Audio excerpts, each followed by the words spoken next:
할렐루야. 아니 오전에 예배 드리고 또 오후에 이렇게 모였는데 더 반가운 것 같아요.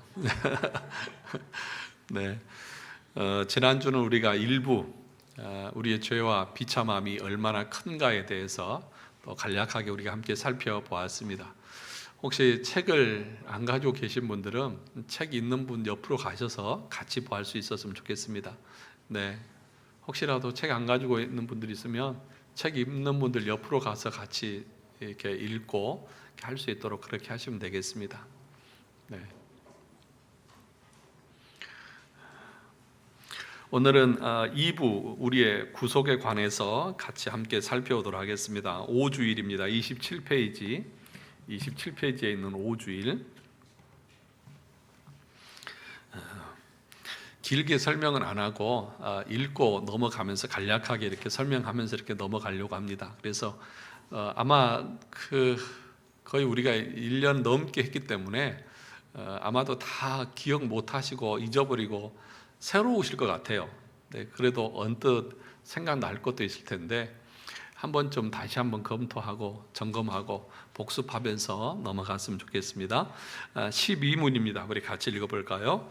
하나님의 의로운 심판에 의해 우리는 이 세상에서 그리고 영원히 형벌받아 마땅한데 어떻게 이 형벌을 피하고 다시 하나님의 은혜를 입을 수 있겠습니까? 하나님께서는 자신의 의가 만족되기를 원하십니다. 따라서 우리는 우리 스스로든 아니면 다른 이에 의해서든 죄값을 완전히 치러야 합니다. 그러니까 우리가 원죄로 말미암아서 타락해 있고 또 하나님의 진노와 심판 가운데 있는데, 그럼 어떻게 우리가 그 하나님의 진노와 심판에서 건진받을 수 있습니까? 조건이 두 가지가 있습니다. 첫째는 뭐냐 하면 내 스스로 하나님의 율법, 하나님의 말씀을 하나도 어기지 않고 완전하게 다 지키면 구원받을 수 있습니다. 그렇게 하시면 됩니다. 그러니까 여러분들이 하나님 앞에 의롭다함을 받으려면 하나님의 명령을 하나도 어김없이 다 지키면 구원받을 수 있습니다. 구원받을 수 있다니까요. 그래도 지킬 수 있는 사람이 있습니까? 없습니다. 그럼 어떻게 해야 됩니까? 반드시 하나님은 그 죄에 대한 대가를 치르기를 원하시는데 내가 치르든지 아니면 내 대신 다른 존재가 감당해 줘야만 된다는 것이죠. 그 얘기를 지금 여기서 하고 있습니다. 하나님은 자신의 의가 만족되기를 원하십니다. 이 의라고 하는 것은 하나님이 요구하시는 그 율법의 명령을 우리가 다 완전하게 하나님이 만족하실 정도로 순종하는 것입니다. 그런데 이 땅에 원죄를 가지고 태어난 우리 인간들은 어느 누구도 그 하나님의 명령을 완전하게 지킬 수 없다는 것이죠. 그러면서 우리 스스로든 아니면 다른 이에 의해서든 죄값을 완전히 치러야 된다. 내가 치르든지 아니면 누군가가 내 대신 하나님의 의를 만족시켜 주어야 한다는 것이죠. 13문 보겠습니다. 우리가 스스로 하나님의 의를 만족시킬 수 있습니까? 결코 그렇지 않습니다. 오히려 우리는 날마다 우리의 죄책을 뭐 합니까? 증가시킬 뿐입니다. 우리는 절대로 하나님의 의를 만족시킬 수 없습니다. 그러므로 우리에게는 소망이 없습니다. 그러니까 우리가 어떤 행위를 통해서 어떤 공로를 통해서 내가 하나님의 의를 만족시킬 수 있다고 착각하는 것처럼 어리석고 무지한 것은 없는 것입니다. 그러니까 우리의 구원에 있어서 우리의 행위를 조건으로 내걸 수 있습니까? 없지요. 왜요? 나는 하루하루 살면 살수록 뭐만 증가시키는 거예요? 죄만 증가시키는 거예요. 그러니까 빨리 죽어야죠. 죄 덜 지으려면. 그렇지 않습니까? 어떻게 보면 우리는 살면 살수록 죄만 늘어요. 근데 왜 이렇게 오래 살라고 그러십니까? 적당하게 살다가 주님 부르시면 가면 되죠. 14문 보겠습니다. 어떠한 피조물이라도 단지 피조물로서 우리를 대신하여 하나님의 의를 만족시킬 자가 있습니까? 하나도 없습니다. 첫째, 하나님께서는 인간의 죄책 때문에 다른 피조물을 형벌하기를 원치 않으십니다. 그러니까 우리 인간 대신 다른 피조물이 우리 인간의 죄를 감당할 수 있어요? 없어요? 없어요. 하나님은 그것을 원하시지 않습니다. 다시 말하면 인간이 지은 죄는 누가 감당해야 돼요? 인간이 감당해야 돼요.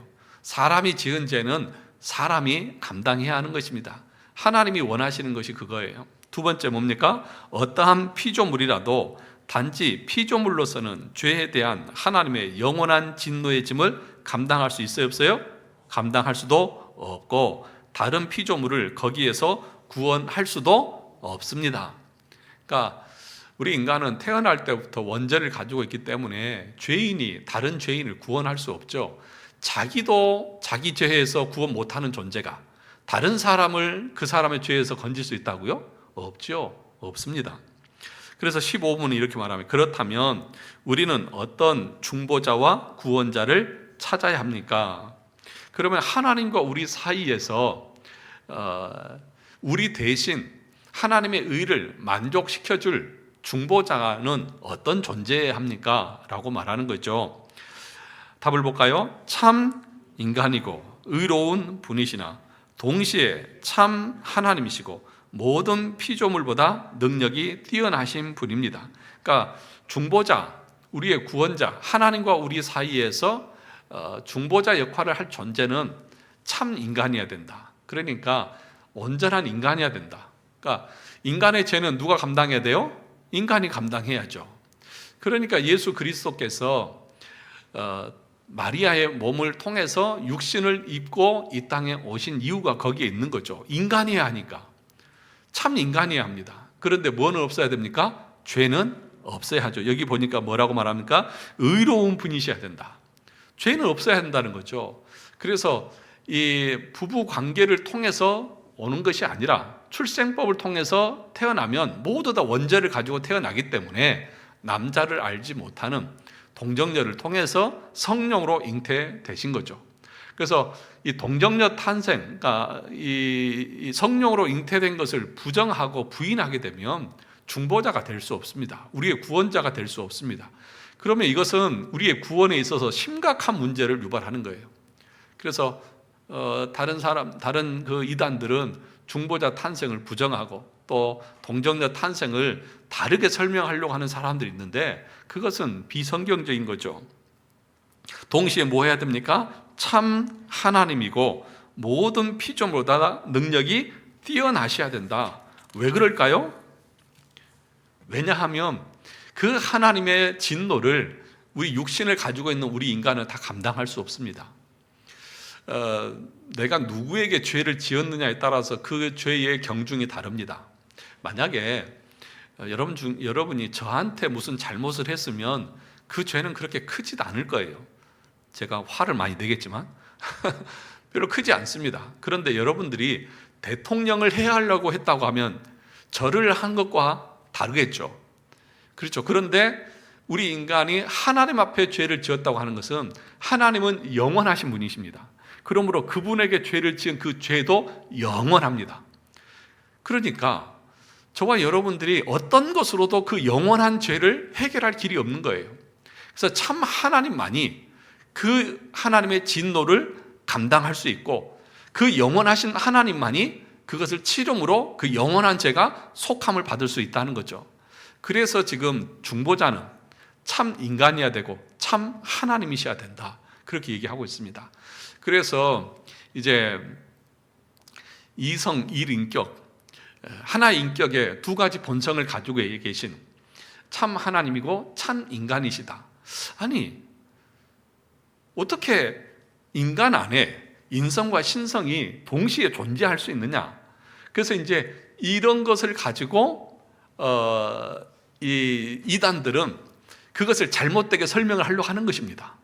그래서 신성을 강조하든지 인성을 강조한다든지 신성과 인성이 둘이 혼합되어졌다든지 뭐 이런 주장들을 많이 하는 거예요. 그것을 가리켜서 우리 기독교 종교 회의에서는 단성론 논쟁이라고 말합니다. 그러니까 예수님은 하나의 인격 안에 두 개의 성이 있어요. 뭐가 있어요? 인성과 신성. 그런데 사람들은 아니야, 두 본성이 있는 것이 아니라 이 하나다, 합쳐졌다, 혼합되어졌다 이런 식으로 잘못된 교리를 말하는 거죠. 그걸 가리켜서 이 단성론 논쟁이라고 말합니다. 그래서 이 에베소 종교회의나 또는 마지막 4차 칼케톤 종교회의에서 정리한 것이 뭐냐? 이성 일인격에 대한 그 내용입니다. 그래서 이제 칼케톤 신조나 이런 걸 보면 성자는 나누거나 분리되거나 혼합되지 않는다, 그렇게 말합니다.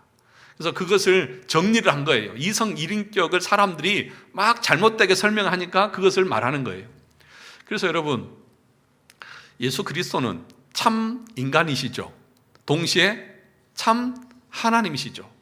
그러면 예수님의 형상을 이 계명에서 어떤 형상도 만들지 말라고 했잖아요.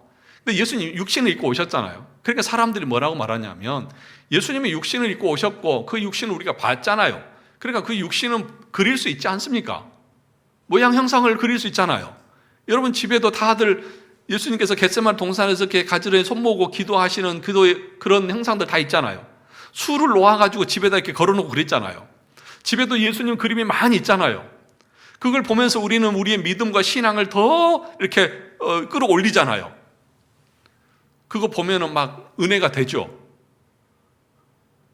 대답을 해보세요. 왜 자꾸 이렇게 우물쭈물하세요? 은혜가 되잖아요. 그걸 보면서 믿음이 더 좋아지는 것 같잖아요. 그게 바로 우상 숭배라고 말하고 있는 거예요. 네. 그러니까 우상 숭배를 하고 있으면서도 자기는 신앙이 좋아진다고 생각하는 거예요. 왜 그러느냐? 이성 일인격, 하나의 인격 안에 두 가지 본성이 있고 그 본성은 나누어지지 않는다. 그러면 예수님의 인성을 그리면 거기에 뭐가 투영되어져 있는 거예요? 예수님의 신성도 거기에 투영되어 있는 거예요. 근데 예수님의 신성은 누가 본 사람 있어요, 없어요? 없잖아요. 그러니까 신성을 그렇게 표현한다고도 말할 수 있잖아요. 그 예수님이 그렇게 생겼냐고요.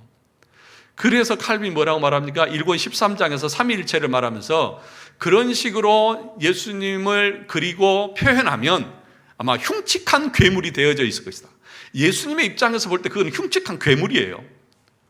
그러니까 신성을 모독하는 것이고 예수님을 모독하는 결과가 되는 거예요. 그러니까 뭘 제대로 알고 얘기를 하라고요. 그러니까 그런 삼위일체의 교리를 모르면 하나님을 올바로 모르는 것이고, 그래서 잘못되게 신앙생활 하면서도 그것이 맞다고 착각하면서 살아가고 있는 거예요. 지금까지 우리 다 그런 거 집에다 많이 걸어놨잖아요.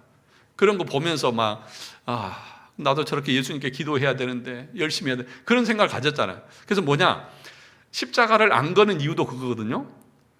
그래서 십자가를 우리는 섬기지 않는다 그러지만 그 십자가를 보면서 또는 십자가에 달린 예수님의 그 고난당하는 그 피 흘리고 그 발가벗겨진 그 모습을 보면서 예수님 얼마나 힘드셨을까, 이런 것을 생각하면서 그 고난을 묵상한다고 하는 것 자체가 우상숭배다, 그렇게 칼빈이 말한 거예요. 그래서 우리 합동측 교회는 본당 안에는 뒤에는 십자가를 놓지 않는 거예요.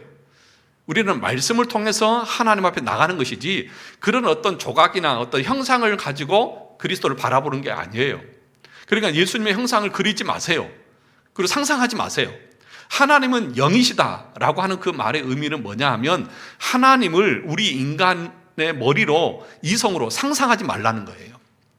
하나님은 영이시니 예배하는 자가 신령과 진정으로 예배할지니라, 이 말씀은 인간이 고안하는 방식으로 하나님을 예배하지 말라는 거예요. 왜냐? 하나님은 영이세요. 우리가 본 사람이 없어요. 그러므로 어떻게 표현해도 안 돼요. 표현할 수도 없어요. 우리가 아는 대로 출애굽기 32장에서 이스라엘 백성들이 우상을 섬긴 게 그거잖아요. 금송아지를 만들었어요. 그게 뭐예요? 뭐 애굽의 신을 그렇게 표현한 것입니까? 아니잖아요. 이것이 너희를 애굽에서 인도한 여호와 하나님이라고 말한 거잖아요. 그러니까 하나님을 자기들이 생각한 대로 상상해서 자기들이 알고 있는 이성으로 표현해 낸 거예요. 그게 금송아지 우상인 거예요. 그러니까 모양만 다르지 오늘날의 사람들이 예수 그리스도를 그런 식으로 내가 상상해서 만들어내요. 때로는 십자가를 보면서 예수님이 얼마나 고난 당하셨을까? 여러분 그 고난 때문에 슬퍼하지 마세요. 그 고난 때문에 여러분들이 구원받은 것이니까. 그러니까 예를 들어서 이 고난주간, 부활주일 전에 고난주간 있잖아요. 그 고난주간은 우리 주님의 고난을 묵상하는 것이기도 하지만 더 중요한 것은 왜 예수님께서 이 땅에 오셔서 이 고난을 당하시고 십자가에서 죽으셔야만 했는가? 나의 죄를 돌아보면서 회개하는 시간을 갖는 것이지, 주님이 얼마나 아프셨을까? 그거 묵상하는 게 아니에요. 무슨 얘기인지 이해되십니까? 이해 안 되는 것 같은데? 이해되시죠? 자, 그러니까 우리가 여기서 모든 피조물보다 능력이 뛰어나신 분이어야 된다. 참 인간이고 참 하나님이셔야 된다. 라고 하는 이 말, 이 중보자의 자격이죠. 왜요? 정리하면 인간이 지은 죄는 누가 감당해야 돼요? 인간이 감당해야 되고. 그런데 우리 인간이 그 하나님의 그 영원한 형벌을 우리 육신으로 감당할 수 있어요? 못해요. 그래서 참 하나님께서 오셔서 그것을 감당하시는 거예요. 그래서 예수님에게는 하나의 인격에 두 가지 본성이 있다. 이 본성은 나누지도 않고 분리되지도 않고 혼합되지도 않는다. 그런데 어떻게 하나의 인격 안에 두 가지 본성이 존재하는지는 우리는 몰라요. 근데 복음서에 보면 어떤 때는 예수님의 인성이 나오고 어떤 때는 예수님의 신성이 나오잖아요. 무리를 거르셨다. 풍랑을 명령하니까 풍랑이 잔잔해졌다. 뭐 이런 것들을 보면 그분의 신성이잖아요. 근데 또 예수님 어떠셔요? 피곤해서 주무세요. 또 배가 고파하세요. 그거 인성이잖아요. 이 두 가지가 어떻게 존재하는지 우리는 잘 몰라요. 근데 성경에서 뭐라고 말하느냐? 두 가지의 본성이 있다. 이 두 가지가 있어야만 그분은 온전한 중보자다. 그렇게 말하는 거예요. 그래서 복음을 안다고 하는 것, 그것은 이런 내용들을 알고 그분을 예배하는 것을 말하는 것이지 덮어놓고 믿는 것이 아닌 것입니다. 자, 16번을 같이 보겠습니다. 이거는 계속 가다가 시간이 되면 끝낼 거니까요. 걱정하지 마세요. 네. 자, 16번. 중보자는 왜 참 인간이고 의로운 분이셔야 합니까? 하나님의 의는 죄진 인간이 값을 치르기를 요구하나 누구든지 죄인인 사람으로서는 다른 사람을 위해 값을 치를 수 없습니다. 17문. 중보자는 왜 동시에 참 하나님이셔야 합니까? 그의 신성의 능력으로 하나님의 진노의 짐을 그의 인성에 짊어지시며 또한 의와 생명을 획득하여 우리에게 돌려주시기 위함입니다. 그러니까 여러분, 고난주간 뒤에 부활주일 있잖아요. 부활의 의미가 뭐라고 했습니까? 부활은 예수님께서 죽으신 것처럼 우리도 다시 산다, 이런 의미도 있지만 더 중요한 의미는 뭐냐면, 우리 구원에 있어서 더 중요한 의미가 뭐냐 하면, 예수님께서 십자가에서 죽으시고 부활하심으로 하나님의 의가 만족되어졌다, 하나님의 의가 다 이루어졌다고 하는 것을 공식적으로 선언하는 것이 뭐냐? 부활이에요. 로마서 4장 마지막에 보면은 그렇게 말씀을 하고 있거든요. 안 믿으셔. 자, 로마서 4장을 가서 볼까요?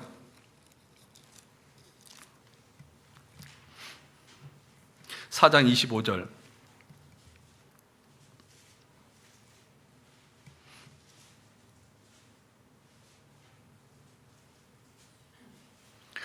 (4장 24절 25절) 같이 읽어보겠습니다. 로마서 4장 24절 25절 시작. 의로 여기심을 받을 우리도 위함이니 곧 예수 우리 주를 죽은 자 가운데서 살리신 이를 믿는 자니라. 자, 보세요. 그러니까 예수 그리스도께서 살아나신 것을 믿는 자들을 우리에게 의롭다고 해주신다는 거죠. 그렇죠? 예수님께서 죽으셨다가 부활하신 것을 믿는 자들을 의롭다고 여겨주신다. 그 다음에 25절. 예수는 우리가 범죄한 것 때문에 내줌이 되고 또한 우리를 뭐 하시기 위해서? 의롭다 하시기 위해서 살아나셨느니라. 그러니까 예수님이 부활하신 것을 믿는 자들은 그 믿음을 통해서 어떻게 되는 거예요? 의롭다함을 받는 거예요. 그러니까 예수님께서 부활하셨다고 하는 것은 하나님의 의, 앞에서 우리가 뭐라 말했습니까? 우리가 구원을 얻으려고 하면 하나님은 자기의 의가 만족되기를 원하신다고 했잖아요. 근데 인간으로는 만족시킬 수 없잖아요. 그러니까 예수님께서 오셔서 십자가에서 죽으시고 우리의 죄를 감당하시고 부활하심으로 의롭다 하심을 여김을 받았잖아요. 그러니까 하나님의 의가 만족이 되어진 거예요. 그러니까 부활절이라고 하는 것은 무슨 얘기냐 하면 가장 기쁘고 즐거운 날인데 뭐냐? 우리의 죄책을 예수 그리스도께서 다 감당하시고 하나님의 의를 만족시켜 주셔서 우리가 그 사실을 믿음으로 우리도 뭐가 되는 거예요? 의롭다함을 받는 것이고 그 안에서 부활의 기쁨을 함께 누리는 것이에요. 그러니까 부활절을 단순히 뭐 사망 권세를 깨고 부활하셨네, 이것만을 생각하면 부활을 온전히 그 의미를 모르는 거예요. 부활의 참된 의미는 뭐예요? 예수 그리스도께서 우리의 중보자로서, 우리의 의로서 그 모든 것을 다 성취하시고 이루셨다고 하는 것을 하나님께서 예수님을 죽으셨다가 부활시킴으로 공포하고 있는 것과도 같은 거예요. 선언하고 있는 거예요. 부활이 없으면 그래서 어떻게 됩니까? 우리 구원 못 받죠. 우리가 다시 또 죄를 다 그 율법을 이루든지 죄책을 감당해야죠. 그런데 예수님께서 죽으셨다 부활하심으로 하나님의 의가 만족되어졌다. 그래서 그것을 믿는 자들에게는 그 그리스도의 의를 우리에게 전가시켜준다. 그래서 믿음으로 의롭게 된다. 이신칭의. 그래서 우리가 이신칭의가 나오는 거잖아요.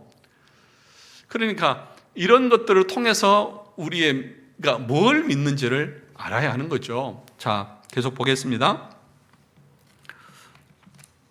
18문. 그러나 누가 참 하나님이시며 동시에 참 인간이고 의로운 그 중보자입니까? 우리 주 예수 그리스도, 즉 하나님께로 나와서 우리에게 지혜와 의로움과 거룩함과 구속함이 되신 분입니다. 19문. 당신은 이것을 어디에서 압니까? 그랬죠. 같이 읽어볼까요? 거룩한 복음에서 압니다. 하나님께서는 이 복음을 처음에 낙원에서 친히 계시하셨고 후에는 족장들과 선지자들을 통해 선포하셨으며 또한 율법의 제사들과 다른 의식들로서 예표하셨고 마지막에는 그의 독생자를 통해 완성하셨습니다. 그러니까 우리가 이 복음을 어디서 합니까? 이 중보자를 통해서 우리가 믿음으로 의롭게 된다는 사실을 어디서 합니까? 복음에서 안다고 말합니다. 그러니까 창세기 1장에서 뭐라고 말했습니까? 이 생명나무의 실과를 먹으면 어떻게 된다? 정령 죽으리라. 그러면 이 하나님의 말씀을 잘 지켰으면 죽지 않았겠죠. 그죠? 그러니까 이 말씀을 통해서도 하나님 우리에게 뭘 말씀하시냐? 네가 내 앞에 서기 위해서는 완전해야 된다. 하나님의 말씀을 완전하게 지켜야 된다는 것을 분명하게 선포하셨습니다. 그 이후에 족장들을 통해서도, 그죠? 아브라함과 그 후의 조상들을 통해서 이 창세기부터 내려오는 그 이야기가 무슨 얘기예요? 이스라엘의 역사를 얘기하는 것이 아니라 어떻게 해서 예수 그리스도가 우리의 중보자가 되시고 우리의 의가 되시는지를 말하는 거예요. 그러니까 아브라함이 행위를 통해서 구원을 얻었습니까? 하나님을 믿음으로 의롭다함을 받았습니까? 하나님을 믿음으로. 그게 창세기 몇 장에 나와 있죠? 창세기 15장에 나와 있고 할례는 몇 장에? 17장에. 그러니까 할례는 뭐예요? 믿음으로 의롭게 된 것을 인친 거예요. 그러니까 세례라고 말하죠. 세례가 뭐예요? 내가 예수 그리스도를 믿는다고 하는 공적인 고백을 인친 도장과도 같은 것이 세례잖아요. 그러니까 그런 원리들이 있는 거잖아요. 계속해서 나오면서 선지자들이 말하고 있는 것이 뭐예요? 선지자들이 말하고 있는 이사야서나 또는 스바냐서나 이런 선지자들을 통해서 계속 말하고 있는 것이 누구를 예표하고 있는 거예요? 예수 그리스도요. 그러면 구약의 5대 제사를 통해서 이스라엘 백성들이 자신들의 죄가 속함 받는 것은 뭘 예표하고 있는 거예요? 예수 그리스도요. 그래서 이 마지막에서 뭐라고 말합니까? 마지막에는 그의 누구를 통해? 독생자를 통해 완성하셨습니다. 예수 그리스도가 그래서 오셔서 십자가에서 죽으시고 부활하심으로 하나님의 의를 다 만족시키셔서 우리의 구원의 모든 조건들을 다 완성하신 거예요. 그리고 그분을 믿음으로 우리는 구원을 얻는 것을 다 이루어 놓으신 것입니다. 자, 그 다음 보실까요? 짧게 넘어가겠습니다. 다 했던 거기 때문에 20문 볼까요? 그러면 아담 안에서 모든 사람이 멸망한 것처럼 그리스도를 통하여 모든 사람이 구원을 받습니까? 아담 안에서 모든 사람이 멸망했습니다. 그러면 그리스도 안에서 그리스도를 통해서 모든 사람이 구원을 받습니까? 이건 이제 뭘 말하냐면 보편 속죄와 제한 속죄를 말하는 거예요. 그러니까 예수님께서 십자가에서 죽으신 그 죽음은 이 세상의 모든 사람들을 위한 것입니까? 아니면 하나님께서 창세전에 선택한 예정된 사람들을 위한 것입니까? 그 질문인 거예요. 누구를 위한 거죠? 선택한 사람들이요. 여기서 말합니다. 그리스도를 통해서 모든 사람이 구원을 받습니까? 아닙니다. 참된 믿음으로 그리스도에게 연합되어 그의 모든 은덕을 받아들이는 사람들만 구원을 받습니다. 그러니까 모든 사람이 아니에요. 믿음으로 그것을 받아들이는 사람. 그래도 누가 받아들입니까? 하나님 앞에 예정된 사람들, 선택된 사람들만 그걸 받아들이는 것이죠. 그래서 도르트 신조에서는 이것을 제한 속죄다 또는 특별 구속이다 그렇게 설명을 하고 있습니다. 예수님의 십자가에서 흘리신 그 피가 능력이 모자라서 다 구원 못하는 것이 아니라 넘치고도 남아요. 그런데 우리 주님께서 이 땅에 오신 목적은 모든 사람을 위한 것이 아니라 택한 자를 위해서.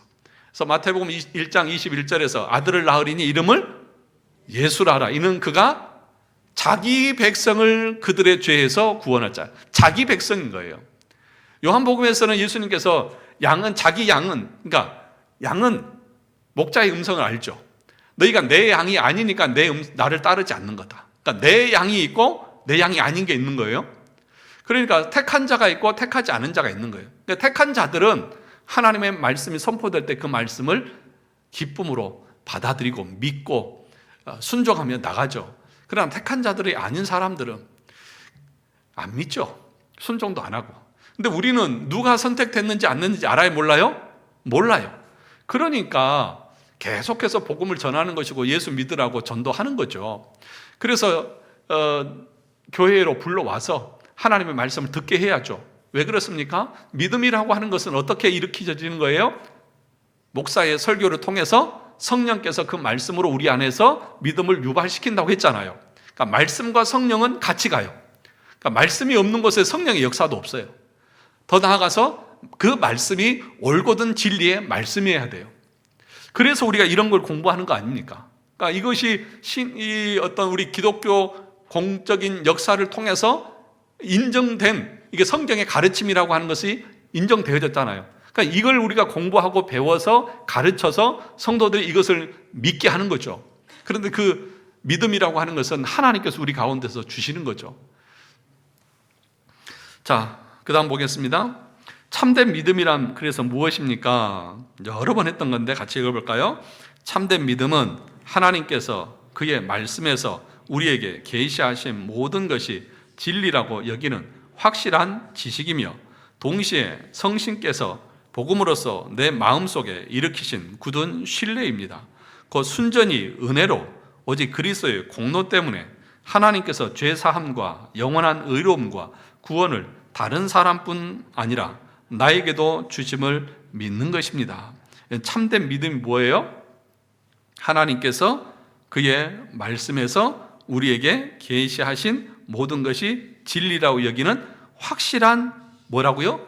지식이야. 확실한 지식. 또 그 다음에 동시에 성령께서 복음으로써 내 마음속에 일으키신 굳은 신뢰입니다. 그러니까 지식과 신뢰, 이게 참된 믿음이라는 거예요. 그러니까 참된 지식이 있어야 올바른 믿음이 생기겠죠. 그러니까 거짓된 지식이면 그 믿음도 거짓되겠죠. 그러니까 여러분들이 올바르게 가르치는 교회를 다녀야 되는 이유가 여기에 있는 거예요. 가르치는 게 그릇되면 믿는 것 자체도 그릇되고, 그것이 그릇된 믿음이라고 하면 여러분들이 그 믿음으로 구원을 얻을 수 있습니까? 없잖아요. 그러니까 믿음에도 이 역사적 믿음이 있다고 했죠. 이거 하면서 역사적 믿음. 이 역사적 믿음은 뭐냐 하면 성경을 창세기부터 계시록까지 그냥 이야기로만 아는 거예요. 아브라함이 몇 세에 이삭을 낳았어요? 이거 모르는 사람 구원 못 받습니다. 아브라함이 이삭을 몇 세에 낳았어요? 그거하고 구원받는 거 무슨 상관이 있냐고요. 없어요. 그건 몰라도 구원받아요. 그런데 이런 역사적 믿음을 가지고 자기가 구원 얻는 믿음이라고 생각하는 사람도 있어요. 또는 어떤 기적을 행하는 믿음. 여러분, 마술사 시몬도 기적을 행했어요. 그렇잖아요. 그러면 내가 기적을 행하면 구원 받습니까? 또는 어떤 그런 지식만 가지고 있으면 구원 받습니까? 귀신도요, 하나님이 한 분인 것을 알고 떤다고 그랬어요. 그럼 어떤 믿음을 가져야 되냐? 구원 얻는 믿음을 가져야 된다. 그것을 복음이라고 설명을 하고 있고, 그러니까 삼위 하나님에 대한 관한 지식들을 가져야 된다. 지금 여기서 우리가 말하고 있는 구속을 어떻게 우리가 구속을 이루는지, 그 중보자에게 관한 지식과 이런 것들을 알고 믿어야 그것이 구원 얻는 믿음이라고 말하는 거잖아요. 이걸 여러분들이 어느 교회에서 체계적으로 이렇게 가르쳐 주시던가요? 여러분들이 지금까지 신앙생활하면서 언제 이런 것을 체계적으로 공부해 보셨나요? 그러니까 참된 믿음이 무엇인지를 모르는 거예요. 그냥 알맹이 빠진 신앙생활을 하고 있는 거예요. 그러니까 확신이 없는 거예요. 그러니까 지식이 분명하지 않으니까 확신도 없어요. 그래서 신앙생활을 하다 보면 나중에는 어떠냐면 너무 심심해요. 재미도 없어요. 교회를 왜 가야 되는지도 모르겠어요. 그런데 여러분, 이런 확실한 지식이 있고 내 마음에 그 지식에 근거한 확신이 있어서 성령께서 그리스도와 연합시켜서 내가 진짜 예수 그리스도의 그 자비와 긍휼을 입고 하나님의 은혜로 말미암아서 하나님의 자녀가 되었다는 그 확신이 있으면 교회에 나오는 것이 즐겁고 주님을 위해서 사는 것이 즐거운 거예요. 내가 구원받았다는 이 사실 때문에 다른 것이 조금 부족해도 내가 위로가 되는 거예요. 야, 그거 있으면 좋지만 없어도 괜찮다. 왜? 내 삶이 이 지상에서 끝이 아니라 죽음 이후에 하나님 앞에, 심판대 앞에 서야 되는데 나는 그 준비가 다 되어져 있으니 난 괜찮다. 그러면서 위로를 얻는 거예요. 참된 지식이 있는 사람들에게는 그런 믿음과 확신이 있는 거죠. 그래서 여러분, 뭐라고 말합니까? 곧 순전히 무엇으로? 은혜로. 그 다음에 오직 그리스도의 공로 때문에. 그러니까 여러분 잘 보세요. 내가 믿어서 구원을 얻었다고 생각하는 사람이 있어요. 그래서 그 믿음을 자기의 공로로 생각하는 사람이 있어요. 내가 믿었잖아. 그러니까 내 믿음이 구원한 거지. 그런데 여기서는 뭐라고 말합니까? 우리의 구원은 어디에 있어요? 하나님의 은혜예요. 그 다음에 또 뭐에 있어요? 그리스도의 공로예요. 예수님께서 십자가에서 죽으신 그 공로 때문에 내가 구원받는 것이지. 그럼 믿음은 뭐냐? 믿음은 그 공로를 내가 전가받는 수단, 도구, 통로, 그렇게 말하는 거예요. 그러니까 우리의 믿음도 여러분 공로가 아닌 거예요. 믿음은 그래서 에베소서 2장에서 보면 뭐라고 말했습니까? 하나님의 선물이다. 그렇죠? 선물 여러분들이 여러분 겁니까? 준 거잖아요. 그냥 준 거잖아요. 내가 뭘 노력하고 대가가 있어서 준 게 아니라 그냥 준 게 선물이잖아요. 그러니까 오직 은혜고 그리스도의 공로고, 그래서 믿음으로 우리가 구원 얻는 거예요. 그래서 제가 얘기했잖아요. 요한복음 3장 16절을 여러분들이 어떻게 해석을 해야 됩니까? 하나님이 세상을 이처럼 사랑하사. 그것이 우리 구원의 제1원인이다. 그 원인이 뭐예요? 하나님의 자비하심이다. 하나님의 사랑이다. 하나님이 우리를 사랑하신 날 선택한 거다. 그 다음에 독생자 예수 그리스도를 주셨으니 그 뭐예요? 제2원인, 실제적 원인. 첫 번째는 유효한 원인, 두 번째는 실제적 원인. 그게 뭐예요? 십자가에서 예수님께서 죽으신 공로. 그 세 번째가 뭐예요? 믿음. 믿는 자들에게 영생을 주셔야 하는데 그 믿음, 그것이 수단적인 도구다. 그래서 요한복음 3장 16절이 우리 구원에 대해서 아주 정확하게 설명하고 있는 거예요. 거기에 우리의 의의가 있습니까? 우리의 공로가 있습니까? 어떤 행위가 있습니까? 없어요. 그래서 오직 은혜로 그리스도의 공로 때문에 뭐 한 거예요? 하나님께서 죄사함과 영원한 의로움과, 그 의로움이 여러분 잠시예요, 영원해요? 영원한 거예요. 그래서 예수 그리스도를 믿음으로 우리의 과거의 죄와 현재의 죄와 미래의 모든 죄까지 다 용서함을 받았어요. 그래서 우리가 어떤 행위가 조금 부족하다고 해서 우리의 구원이 탈락하고 그런 게 아니에요. 그러면 이제 이런 반문이 생기는 거예요. 아니, 목사님, 그렇게 설교하면 사람들이 이제 구원파처럼 나는 이제 구원받았으니까 어떻게 살아도 천국 간다. 그러니까 이제는 예수 믿었으니까 내 마음대로 살 거야. 이렇게 얘기하면 어떡할 겁니까? 거기에 대해서도 다 얘기해놨어요. 참으로 믿음으로 은혜로 구원받은 사람들은 그렇게 살려고 해도 그렇게 못 삽니다. 그렇게 살려고 해도 그렇게 못 살아요. 왜요? 그 은혜를 아는데 그렇게 안 삽니다. 그러니까 이렇게 설교를 해도 여러분 어떻게 살아도 괜찮아요. 그래도 여러분들은 그렇게 못 살아요. 더 하나님을 기쁘시게 하고 하나님을 영화롭게 하려고 애쓰죠. 그것이 참으로 구원받은 하나님의 백성의 모습이라고 말하는 거예요. 자, 22문 보겠습니다. 그러면 그리스도인은 무엇을 믿어야 합니까? 뭘 믿어야 하죠? 복음에 약속된 모든 것을 믿어야 합니다.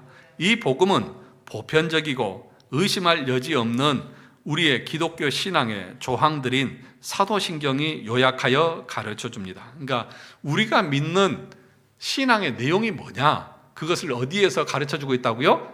사도신경이요. 사도신경. 그래서 예배할 때마다 우리는 이렇게 믿습니다 라고 하면서 예배 전에 다 사도신경을 고백하잖아요. 근데 이 사도신경의 구조가 어떻게 되어져 있다고 했어요? 삼위일체요. 태초에 전능하사 천지를 만드신 하나님 아버지를 내가 믿사오며 그의 아들 우리 주 예수 그리스도 믿사오니 이는 성령으로 잉태하사. 그러니까 성부와 성자와 성령, 그 다음에 성도의 교제, 그리고 뭐가 나와요? 마지막에 교회가 나와요. 이게 성경에서 말하고 있는 아주 중요한 교리적인 핵심이에요. 그러니까 여러분, 삼위일체가 그래서 기독교에서 가장 중요하다고 하는 거예요. 그러니까 여러분들이 삼위일체를 아셔야만 그것에 근거한 신앙이 나오는 거예요. 무슨 얘기 되십니까? 성부와 성자와 성령의 그 사역을 여러분들이 아셔야 한다고요. 그래서 이 사도신경은 우리가 12마디로 되어져 있다고 말했죠. 12개의 내용으로 기록되어져 있다고 말했습니다. 자, 그 내용을 한번 읽어볼까요? 첫째, 전능하신 성부 하나님 천지의 창조주를 나는 믿사오며, 두 번째, 그의 독생자 우리 주 예수 그리스도를 또한 믿사오니 그분은 성신으로 잉태되사 동정녀 마리아에게서 나셨으며 본디오 빌라도 아래에서 고난을 받으사 십자가에 못 박히시고 죽으시고 장사되셨고 음부에 내려가셨으며 사흘날에 죽은 자 가운데서 부활하셨고 하늘에 오르셨고 전능하신 성부 하나님 우편에 앉아 계시며 거기로부터 살아있는 자들과 죽은 자들을 심판하러 오실 것입니다. 이 내용을 보면 성경의 핵심적인 내용이 다 그냥 한 문장으로 다 만들어져 있잖아요. 그죠? 우리 주님은 마지막 재림하실 것 같이 성신을 성령으로 해도 돼요. 성령을 나는 믿사오며 거룩한 보편적 교회와 성도의 교제와 죄사함과 육신의 부활과 영원한 생명을 믿사옵나이다. 아멘. 이렇게 12개로 되어져 있다고. 그러니까 우리는 뭘 믿는 거예요? 마지막에 영원한 생명, 죄사함과 우리 육신의 부활과 영원한 삶을 우리는 뭐예요? 믿는 거예요. 진짜 한번 물어보겠어요. 그럼 영원한 삶을 여러분 믿습니까? 기대하고 소망하고 바라십니까? 뭐 죽으면 다 끝이지 뭐. 그렇지 않아요? 이 땅에서 더 오래 사는 게 중요한 거지. 그러니까 우리가 생각하는 영생, 영원한 삶이라고 하는 것은 주님과 함께하는 삶인데 그 삶에 대한 소망과 사모함들이 너무 약한 것 같아요. 그렇지 않아요? 예. 주님이 우리와 함께 할 때에 지금 여러분이 사는 것과 비교가 될 것 같으세요? 난 우리 집이 좋아. 나는 우리 집이 좋아. 지금 부족한 거 없고 너무 좋아. 편안하니. 그러니 주님 조금만 더 늦게 오세요. 막 이러잖아요. 조금 더 즐기다가 주님 앞에 가고 싶어요. 그런데 우리가 왜 그렇게 생각할까요? 둘 중에 비교를 하면 만약에 이것이 더 좋다고 그러니까 그런 거 아니에요. 애들도 그걸 알더라고요. 막 자기들이 장난감을 가지고 놀고 있다가 아빠가 새로운 장난감을 더 좋은 걸 가져오잖아요. 그럼 어떻게 해요? 이거 집어 던지고 그거 달라고 그래요. 왜 그래요? 애들도 그게 더 좋은 거 알거든요. 근데 저와 여러분들이 이 땅에서 더 악착같이 살고 싶어 하는 것은 왜 그럴까요? 이게 하나님이 주실 영원한 삶에 대한 것을 모르니까, 이것이 얼마나 아름답고 얼마나 영광스러운 것인지를 모르니까 이건 필요 없는 거예요. 여전히 이것만 붙들고 있는 거예요. 어떻게 해야 될까요? 하나님 앞에 우리가 은혜를 구하고 또 말씀을 공부하면서 하나님과 함께하는 그 삶이 얼마나 영화롭고 기쁘고 감격스러운 것인지를 알아야죠. 그걸 알면 이거 아 그래 너 가져라. 누가 달라고 그러고 그래 너 가져라. 줘버리죠. 나는 더 좋은 거 있으니까. 태준 형제, 이제 그 새신랑 발리로 신혼여행 다녀왔는데 발리에서 서울 오고 싶었어? 아니면 거기 있고 싶었어? 여기가 더 좋다는 거죠. 네. 여기가 더 좋다는 거죠. 만약에 거기가 더 좋았으면 오고 싶은 마음이 없었겠죠. 그죠? 여러분, 정말 멋있는 장관을 보면 다른 것은 눈에 안 들어옵니다. 그렇지 않습니까? 저는 뭐 많이 안 돌아다녀봤지만 그 TV에서 걸어서 세계 일주 막 이런 걸 보면 외국에 막 너무 멋있는 그런 그 장면들 있잖아요. 한 번쯤 가보고 싶고 그런 걸 보면 야 저런 것은 아무것도 아니다. 거기에 비하면 이건 아무것도 아니야. 막 그런 식으로 여러분 말하잖아요. 안 가봤으면 말을 말어. 막 이러면서 그러잖아요. 마찬가지인 거예요. 우리가 천국에 대한 사모함이 있고 그것에 대해서 안다고 하면 야 이거 아무것도 아니야. 네. 그러니까 지금 여기서 말하고 있는 것처럼 영원한 생명을 믿는다고 하면 정말 하나님과 함께하는 새 하늘과 새 땅에서 우리 주님과 함께 눈물도 없고 근심도 없고 아픔도 없고 해도 없는 그 아름답고 찬란한 곳에서 내가 영원히 우리 주님과 함께 산다는 그 소망을 가지고 산다면 여러분 우리 마음이 얼마나 기쁘겠습니까? 얼마나 즐겁겠습니까? 그것이 우리의 믿음인 거예요. 사도신경은 그것을 마지막에 우리에게 얘기합니다. 근데 그것은 어떻게 우리에게 주어집니까? 성부, 성자, 성령 그분께서 행하신 그 사역들을 믿음으로 우리가 죄사함을 받고 용서함을 받고 우리가 부활을 누리고 하나님과 함께 산다고 하는 것에 대한 확신이 있을 때에 그런 기쁨이 있는 것 아니겠습니까? 그래서 저는 물어보고 싶은 거예요. 진짜 확신이 있습니까?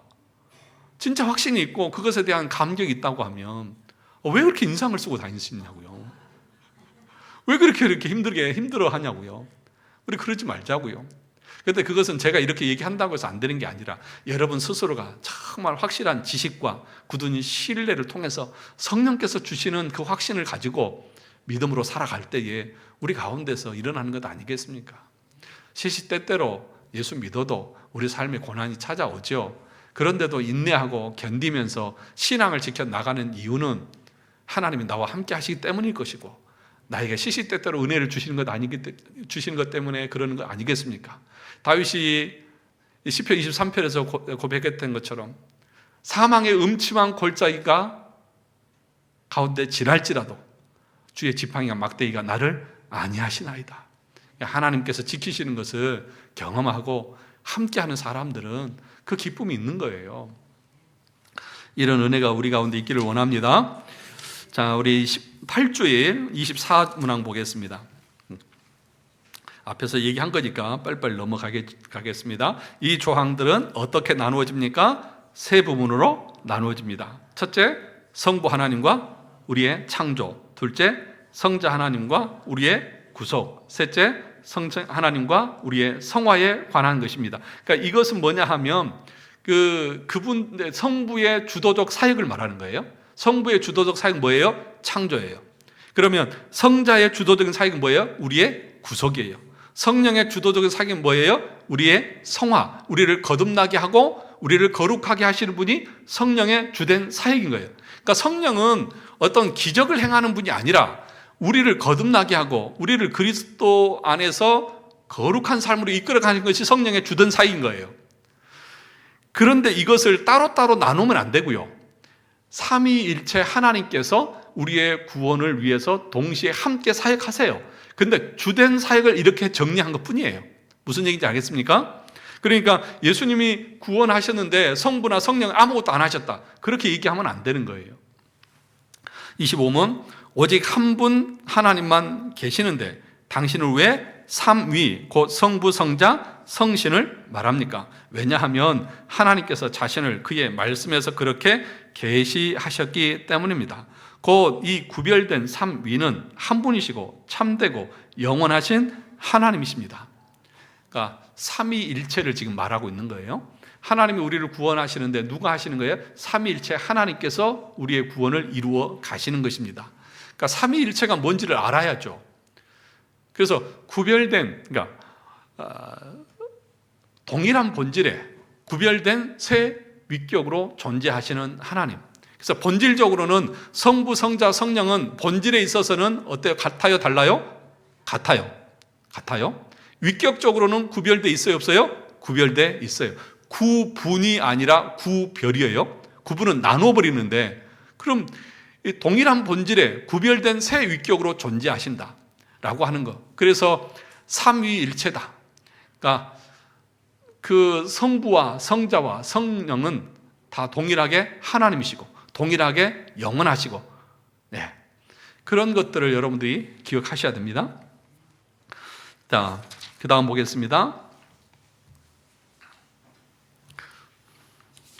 여기까지만 하겠습니다. 네, 25분인데 여기까지만 하겠습니다. 나머지는 또 다음 주에 이어서 하겠습니다. 원래는 좀 더 하려고 생각을 하고 올라왔는데, 예, 다들 좋아하시네요. 그러면 하나만 더 하겠습니다.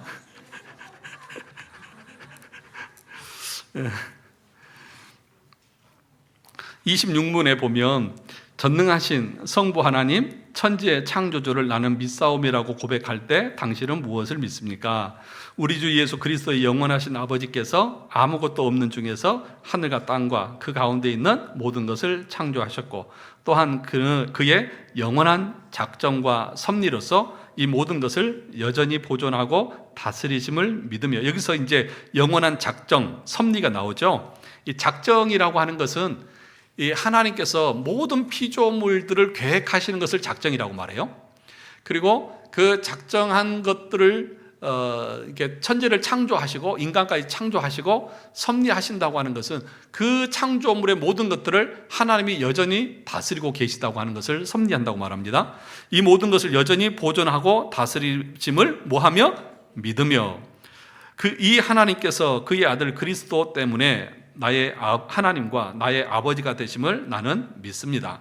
그분을 전적으로 신뢰하기에 그가 나의 몸과 영혼에 필요한 모든 것을 뭐하시며? 채워주시며, 이 눈물 골짜기 같은 세상에서 당하게 하시는 어떠한 악도 합력하여 선을 이루게 하실 것을 나는 조금도 의심치 않습니다. 이게 섭리신앙이에요. 여러분, 우리 가운데 일어나는 악, 또 내 어떤 그 힘든 부분들, 이런 것 다 하나님이 합력해서 뭐 하신다고요? 선을 이루신다. 그러니까 나에게 필요한 것이 있다. 예, 그것이 나의 유익이 되어지기 때문에 하나님이 허락하신 것이다. 그래서 제가 오전에도 그랬잖아요. 하나님의 섭리신앙을 믿으면 조급하지도 않고 낭망하지도 않고, 하나님이 이 모든 것을 합력해서 나에게 유익하게 할 것이다. 그 다음에 그는 전능하신 하나님이시기에 그리하실 수 있고, 그죠? 신실하신 아버지이기에 그리하기를 원하십니다. 야, 보세요. 전능하신 하나님, 그러니까 실수하세요, 안 하세요? 뭐 안 하세요, 못 하세요. 하나님 실수할 수가 없어요. 나에게 일어나는 그 모든 것은 실수가 아니에요. 하나님이 다 알고 하시는 거예요. 그런데 그 하나님은 그냥 남의 아버지가 아니라, 멀리 계신 분이 아니라 뭐라고 말합니까? 신실하신 누구이기 때문에? 아버지이기 때문에. 제가 제 자녀에게 나쁜 거 시키겠습니까? 대답을 해보세요. 제가 우리 아들, 딸한테 나쁘게 하겠냐고요? 안 하잖아요. 물론 육신의 아버지는 때로는 나쁘게 해요. 그런데 우리 하늘 아버지는 자신의 자녀들에게 행하는 것에 대해서 악하게 하시겠냐고요? 할 수가 없다니까요. 그러니까 하나님이 아버지로서 우리에게 그렇게 하신다니까요. 아버지로서 우리 삶에 때로는 역경을 주시기도 한다니까요. 그것은 우리의 유익을 위해서 주신다는 것을 우리가 어떻게 해야 된다고요? 믿어야 된다. 전능하사 천지를 창조하신 하나님 아버지를 내가 믿사오며라고 하는 이 고백 속에 이런 내용이 담겨 있다. 제가 오늘 10주일까지만 하려고 생각하고 올라왔으니까 여기까지만 하겠습니다. 자, 그 다음 10번, 27번 보시죠. 하나님의 섭리란 무엇입니까? 섭리란 하나님의 전능하고 언제 어디나 미치는 능력으로 하나님께서 마치 자신의 손으로 하듯이 하늘과 땅과 모든 피조물을 여전히 보존하고 다스리시는 것입니다. 그죠? 마치 자신의 손으로 하듯이 하늘과 땅과 모든 피조물을 지금도 뭐 하세요? 다스리고 계시는 거예요. 그리하여 잎새와 풀, 비와 가뭄, 풍년과 흉년, 먹을 것과 마실 것, 건강과 질병, 부와 가난, 참으로 이 모든 것이 무엇이 아니라 우연이 아니라 아버지와 같은 그의 손길로 우리에게 임합니다. 얼마나 감사합니까?